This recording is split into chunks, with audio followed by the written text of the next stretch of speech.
কোন মুঘল সুবেদার চট্টগ্রাম দখল করে এর নাম রাখেন ইসলামাবাদ? সঠিক উত্তর হবে গ শায়েস্তা খান। শায়েস্তা খান তিনি একজন মুঘল সুবেদার ছিলেন, চট্টগ্রাম দখল করে তার নাম রাখছে ইসলামাবাদ। বাগেরহাটে খান জাহান আলীর প্রতিষ্ঠিত মসজিদ কত গম্বুজ বিশিষ্ট? আমরা 60 গম্বুজ মসজিদ নামে এটা পরিচিত, তবে গম্বুজ সংখ্যা হচ্ছে 81টি। কমনওয়েলথ সচিবালয় ভবনের নাম কি? কমনওয়েলথ সচিবালয় ভবনের নাম হচ্ছে মার্লবোরো হাউস। ফিফা বিশ্বকাপ ফুটবল প্রথম কখন অনুষ্ঠিত হয়? ফিফা বিশ্বকাপ ফুটবল প্রথম অনুষ্ঠিত হয় 1930 সনে। ধলেশ্বরী নদীর শাখা নদী কোনটি? ধলেশ্বরী নদীর শাখা নদী হচ্ছে বুড়িগঙ্গা। ওন কোন দেশের মুদ্রার নাম? ওন হচ্ছে দক্ষিণ কোরিয়ার মুদ্রার নাম হচ্ছে ওন।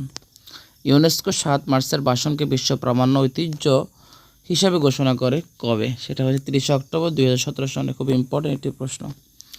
30 অক্টোবর 2017 সনে ইউনেস্কো 7 মার্চের ভাষণকে বিশ্ব প্রামাণ্য ঐতিহ্য হিসেবে ঘোষণা করে। জুম কোন দেশের তৈরিকৃত অডিও ভিডিও যোগাযোগ প্ল্যাটফর্ম? সেটা হচ্ছে যুক্তরাষ্ট্রের। কোনটি নবায়নযোগ্য সম্পদ? নবায়নযোগ্য সম্পদ হচ্ছে সমুদ্রের স্রোত, এটা হচ্ছে নবায়নযোগ্য সম্পদ। বাংলাদেশের জলসীমার উৎপত্তি ও সমাপ্তির নদীর নাম কি? সেটা হচ্ছে হালদা নদী। COP28 জলবায়ু সম্মেলনের আয়োজক দেশ কোনটি? সংযুক্ত আরব আমিরাত। জাতিসংঘ সমুদ্র আইন সালে কত সালে স্বাক্ষরিত হয়েছিল? সেটা হচ্ছে 1982 সালে। 1982 সালে জাতিসংঘ সমুদ্র আইন সংরক্ষিত হয়েছিল। তাপ মাপা হয় কি দ্বারা? তাপ মাপা হয়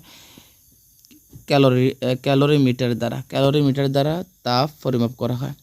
কোনো বস্তুর একক ভরের তাপমাত্রা 1 ডিগ্রি বৃদ্ধি করতে যে পরিমাণ তাপের প্রয়োজন হয় তাকে কি বলে? সেটা হচ্ছে আপেক্ষিক তাপ।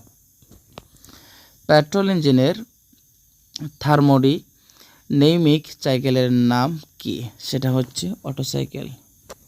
ডিজেল ইঞ্জিনের সাকশন স্ট্রোক প্রবেশ করে অনলি এয়ারের মাঝে। কার্বোরেটর কোন ইঞ্জিনের ব্যবহার করা হয়? কার্বোরেটর ব্যবহার করা হয় পেট্রোলে। রেফ্রিজারেশন কোন সাইকেল অনুসারে কাজ করে? রেফ্রিজারেশন এটা হচ্ছে জুল সাইকেল হিসেবে কাজ করে। ভর সংখ্যা বলতে নিউক্লিয়াসে অবস্থিত কিসের সংখ্যা বোঝায়?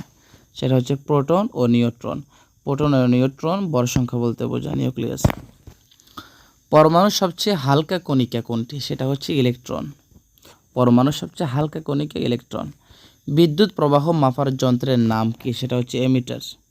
বিদ্যুৎ প্রবাহ মাপার যন্ত্রের নাম হচ্ছে এমিটার।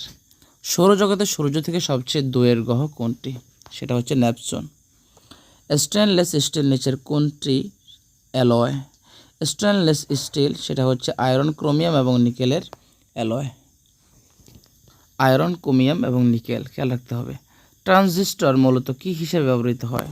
ট্রানজিস্টর সেটা হচ্ছে অ্যাম্পলিফায়ার হিসাবে ব্যবহৃত হয়।